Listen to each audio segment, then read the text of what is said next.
sure to hop on over to the Spiritual Broadcast Network. It's the go-to place for all things spiritual. You'll discover internet television shows that you won't find anywhere else. You can also choose from hundreds of hours of spiritual documentaries and movies. You'll enjoy on-demand and live internet television programming 24/7. Best of all, we add new dramas, comedies, talk, and reality shows and more on a daily basis.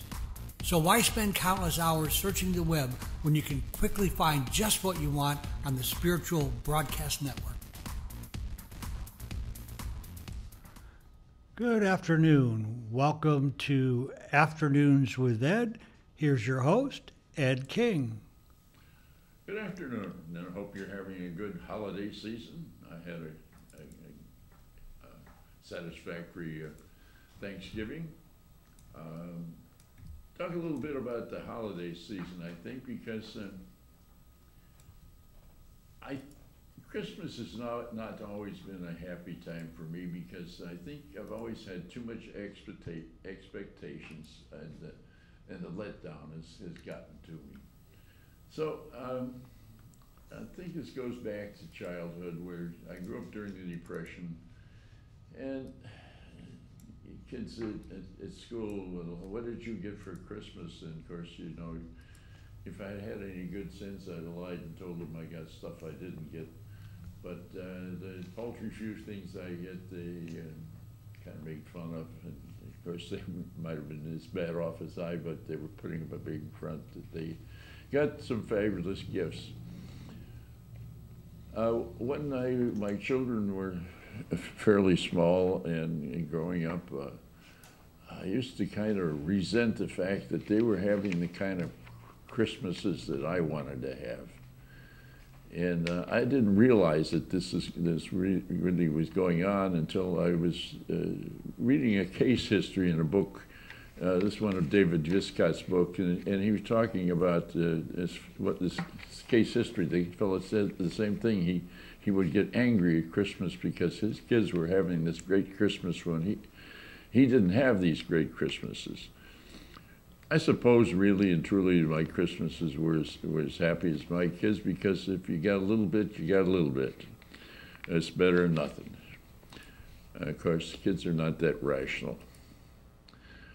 I had a note here, and I don't know where this came from, but frequently in days in life in general, out in the public or where I am, I run into these people who are so intent on controlling other people.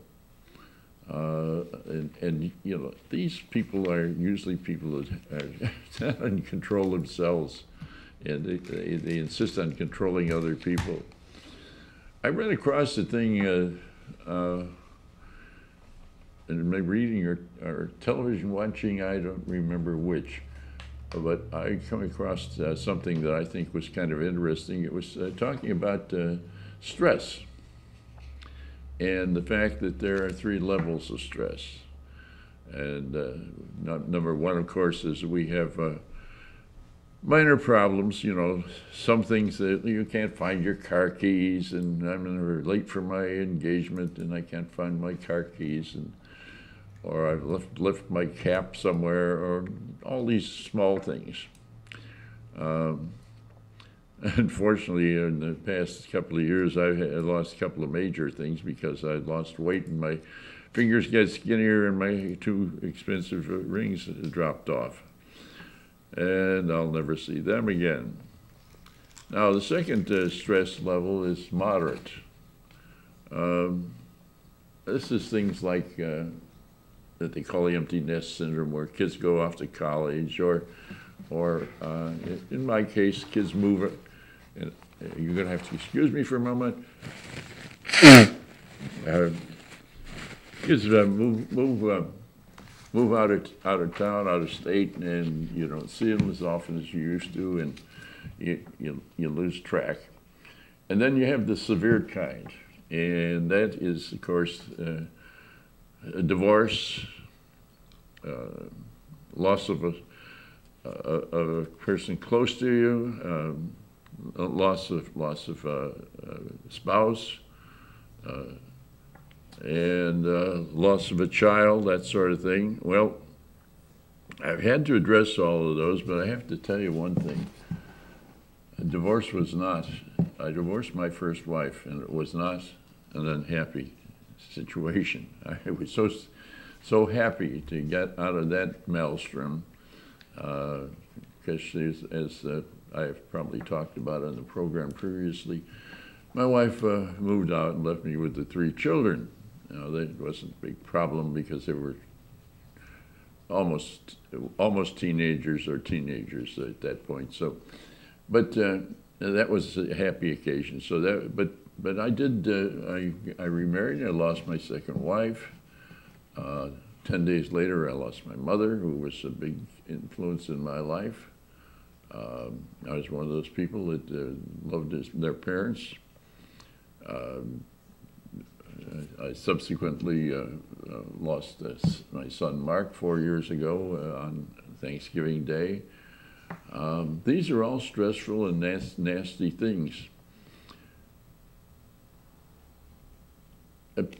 I never realized the way a person could get into depression until after my son Mark died. I handled some of the previous problems with the death of my mother and my spouse inappropriately, but this time I had to deal with it full force, and it was really bad. In my annual visit to the VA doctor said, "You know, you're distressed," and I said, "Yes, I am." And she sent me to the VA psychiatrist, and we talked a bit, and he suggested a mild medication, which I took. And then after a couple of years, I decided I was okay, and I didn't need to take this medication anymore, and I quit, and boom, back comes the depression. So, and it correlated right with the date when I quit taking the medication. So, back I had some mild medication, which well, you know, this gets into another area. We are having a terrible epidemic of misuse of prescription medication these days. It's just it's a complete mess. And people make the darndest excuses. Well, it was that doctor's fault. He gave me, well, the doctor gave you the medication, and you're supposed to take it as prescribed, not at your own discretion, which gets you high.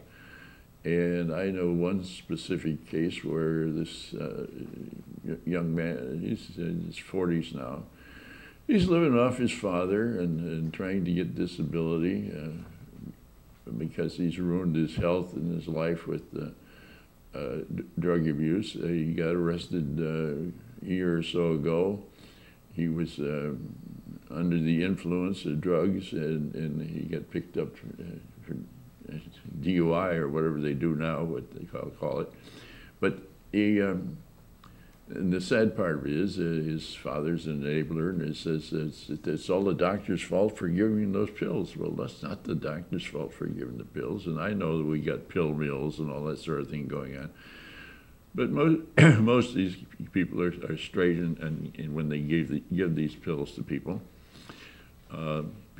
doctor shop, they go around, they steal all sorts of things to get drugs. But it's an epidemic proportions. I didn't have anything gripping and exciting or something that was really big on my mind today, except some potpourri, and I'm going to do one more. I encountered on national public television a thing called the Virgin Diet. And this lady says you, for 3 weeks, you abstain from eating 7 foods. And you don't have to do anything else, just abstain from those 7 foods. And the 7 foods are, strangely enough, soy, sugar, that's no surprise, right? Gluten. I don't know what about gluten, but I know that it's not supposed to be good for you. Dairy products, which I understand a lot of people can be allergic to and or have problems with. Corn, and makes a big deal about the fact corn is not a vegetable, it's a grain. Eggs, that's one I find a hard time getting rid of myself. And artificial sweeteners. This lady claims that artificial sweeteners are worse than eating sugar. They do with whatever chemical things they do in your body. Now, I forget what I talked about in the previous week, and I want to see if there's anything that oh yeah, I didn't bring this out the previous week because it just happened last weekend. My wife dragged me to a Christmas party that her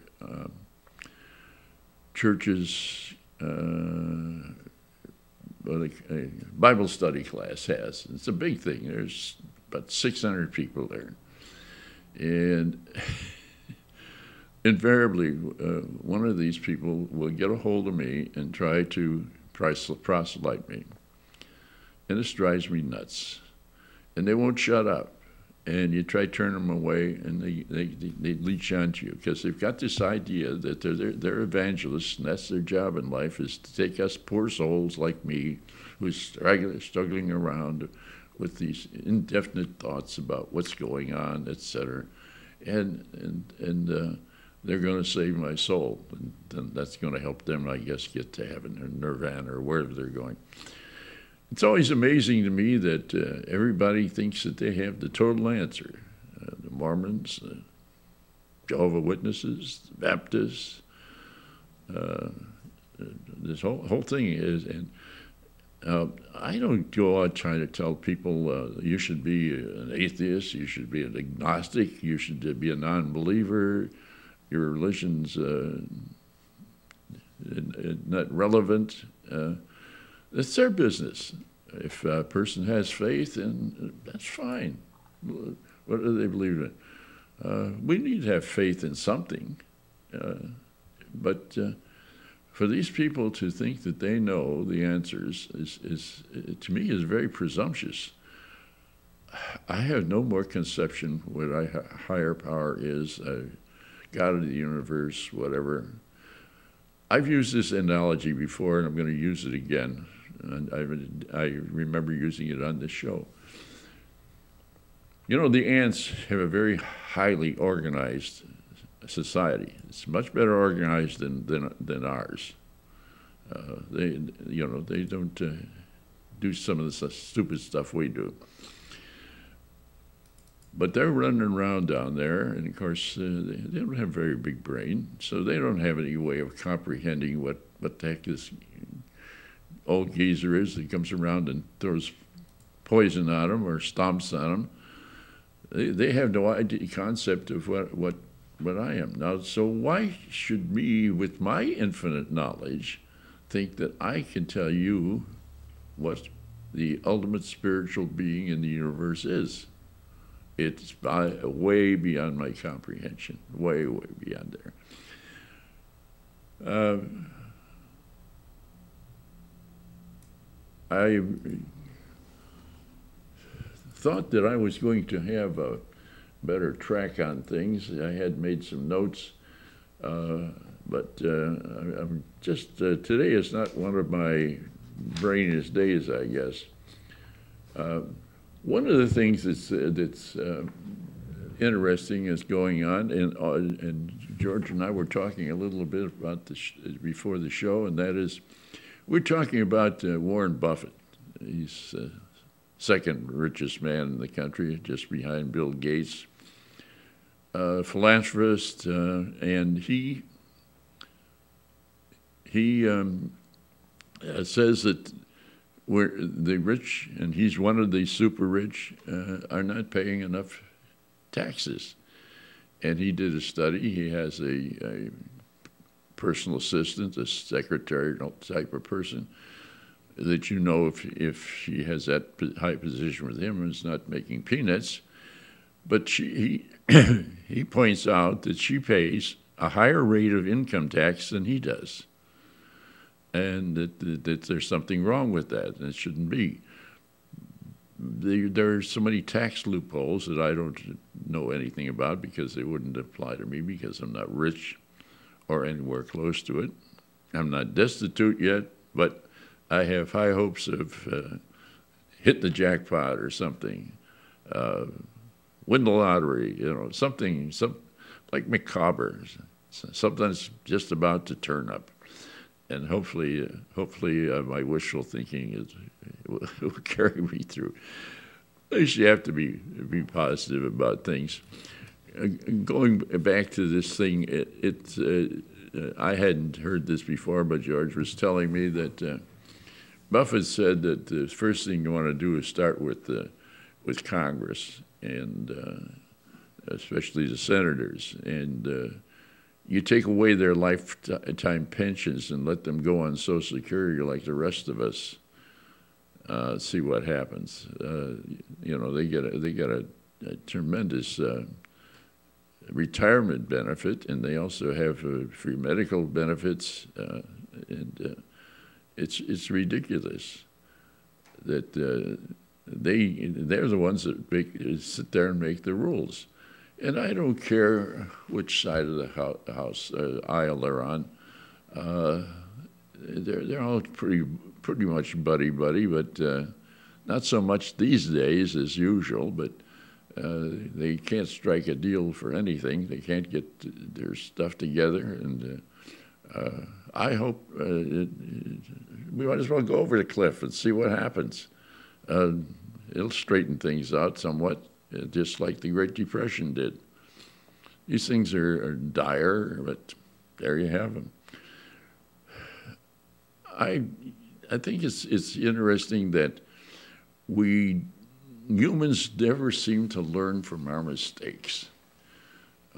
We went through the roaring 20s with these terrible problems that we built up. People were able to buy stocks with the 10% margin. They only had to put 10% down to buy stocks. They borrowed the other 90%. And so on paper they were millionaires and this sort of thing. This is all old history, but it keeps repeating itself. And more recently, we were repeating the horrible mistakes that we had made that brought on the Depression. It was fortunate that there were some stop gaps. We seem to be on a slow measure of coming back to normal now. Unemployment is less. Job creation is more. I just wonder what the answer is to sending our jobs overseas. So much of our stuff now is made in China. It's unbelievable. And why not? They can buy the product can be manufactured more cheaply there, and supposedly would come to the consumer for less, but I don't think that's true. I think they get the same old markup. I know that Izod, for example, up until maybe 30 some years ago, were still manufacturing their products in North Carolina because they had an outlet store there, and you could go there, and there was nothing wrong with these goods. You could buy them at half price, but it was in an old factory setting, an old mill setting, and it was fun to go there. But everything that comes from anything that you wear these days is coming from outside the country. Shipping our automobile manufacturing into foreign countries is a bad move. After all, the smartest people running in the automobile industry, in my thoughts, are the Japanese. And where do they manufacture the majority of their cars these days? In the United States. So there's something wrong with this picture. So if I know they're going to say the unions are the ruination, and maybe there's something. I see now that Michigan, they're going to do some union busting legislation up there, and it looks like it's going to go through. Whether the unions went too far or not, I don't know. I'm not a student of that sort of thing anymore. I used to follow things like that, but I don't now. But why we can't figure out that we make a mistake, keep doing it. That old saying, it's so overused, is insanity is trying to do the same thing over and over and get different results. If I dodge traffic on a daily basis, sooner or later I'm going to get hit by a car. And yet we don't seem to understand that we should learn by our mistakes. I think you mentioned people now that nobody recognized, but there was a man named Wanamaker, and he became big in his days, as big as Macy's is now. Well, he didn't have all these branch stores, but he had several operations, and he was a big dog in the retail operation. And Mr. Wanamaker went into the retail business twice and failed twice, and finally made it the third time. So obviously the man, he learned by his mistakes, and I gotta put myself in the same category sometimes, because I will say the wrong thing to my wife sometimes, but I know it's the wrong thing, and it's not going to get us anywhere. It's just going to ruffle her feathers and not do me a bit of good, and I still insist on doing stuff like that. So I'm not excusing myself like that I'm the one that obeys all these rules and things that I set up for other people.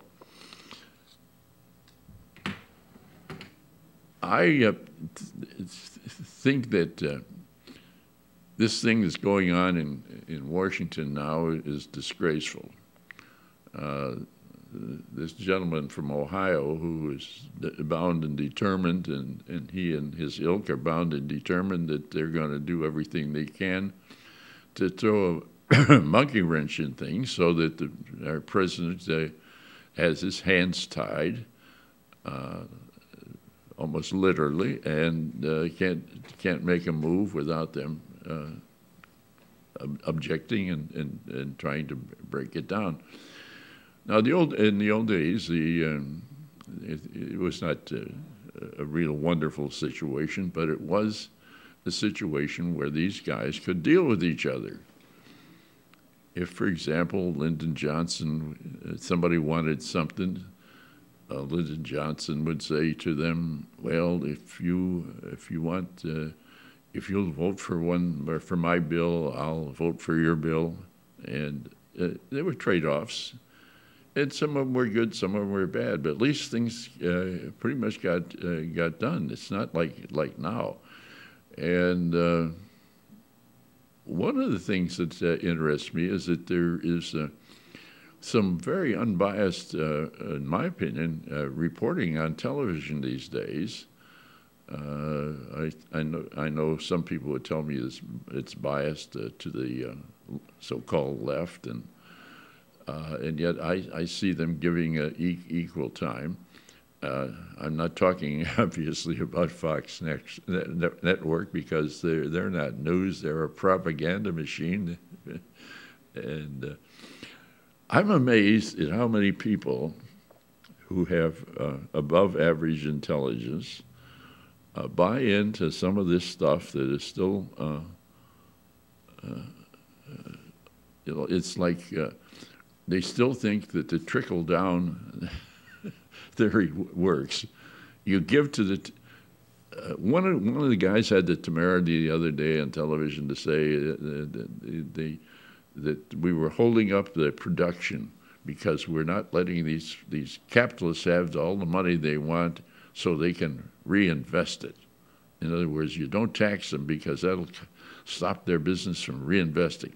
Well, you and I know that's baloney. I was in business. I was in the retail business, and several ventures, and you have a certain overhead. You have to watch what you're doing. I watched another interesting program. This guy goes into this restaurant. This is on television. He goes in and rescues this restaurant. The poor woman that was running it had her family, about a half a dozen of her family in there running it. It was called the Whistle Stop Cafe. I don't know where it was. And, taken after the story in the movie title. And he asked her, he said, well, now, how did you determine the price you're going to charge for this particular dish? And she said, well, we guessed. She had no understanding of how much her cost was and how much her outlay for everything was and how much this particular dish was costing her to serve. And, of course, there's an old-time formula. It was 42.5% of your cost should be the food, the ingredients, and, of course, a lot of the other overhead is taken up by your rent and maintaining your equipment and paying your help. Allow for some shrinkage because you're going to lose some food along the line and so forth. But you got to, as this guy points out, you got to know how much is coming in and how much is going out.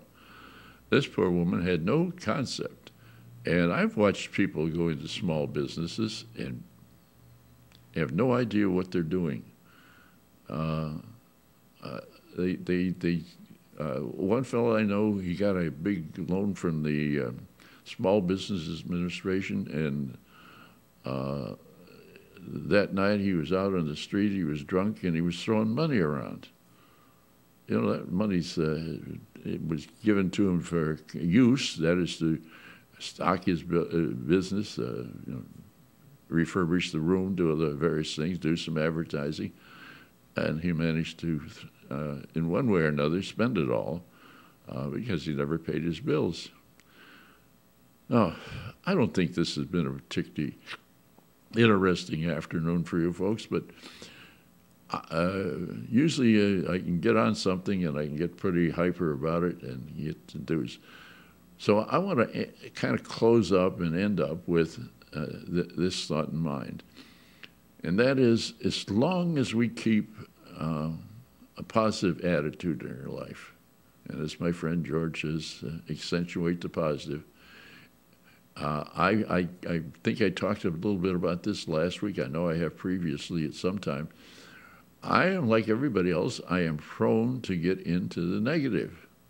And that gets me absolutely nowhere. When I'm griping in my mind about something that's not going exactly my way, I'm tearing myself down. I got to have positive thoughts. Now, last year, at the beginning of the year, this year that is, at the beginning of the year, I made an effort to try and find something lucrative for me to gain some income. Well, I never gained any additional income, although I have some ideas that I haven't even implemented yet. But I have some ideas. But I did manage to do a couple of things. I was able to cut down on some things. I was able to remortgage my house, and instead of paying $899 a month, I now have to pay $518.31, and $205 or so, and that increases every month, is reducing my escrow. I also was able to save money on my food costs, and I cut way back on the amount of money that I spend on food, and I'm eating quite well, with some help, and I'm looking at the bright side. I'm hoping that next year is at least, if not much better than last year, because this year past has flown past, and because of my advanced age, I've enjoyed it. It's been an enjoyable year so far, and I'm hoping that it'll stay just about that way in the future. Oh, and get better. I'm enjoying. I got a letter from my I got a letter from my daughter Barb from South Korea. She's over there. Her husband's working over there for the Department of Defense. He's an architect. They're building a big air base there somewhere in South Korea. They'll be there for 3 years. I got a letter from her. And because Barb is, in recent times, felt like she might have had a bad childhood, despite everybody else's feeling that she must have grown up in a different household than the rest of them. And rather than go into issues, I just wrote her a friendly letter and told her what I was doing and wished her well and so forth. And I want to give you an early wishing you well for the next year. I'll keep saying this, and I promise you this: I'm going to be better prepared next week to talk and try to talk something a little more interesting to you. Thanks for listening. You got to take the bitter with the bitter with the sweet sometimes, the bad with the good. Good afternoon, and I'll see you next week. Bye now. Be sure to hop on over to the Spiritual Broadcast Network. It's the go-to place for all things spiritual. You'll discover internet television shows that you won't find anywhere else. You can also choose from hundreds of hours of spiritual documentaries and movies. You'll enjoy on-demand and live internet television programming 24/7. Best of all, we add new dramas, comedies, talk, and reality shows and more on a daily basis. So why spend countless hours searching the web when you can quickly find just what you want on the Spiritual Broadcast Network?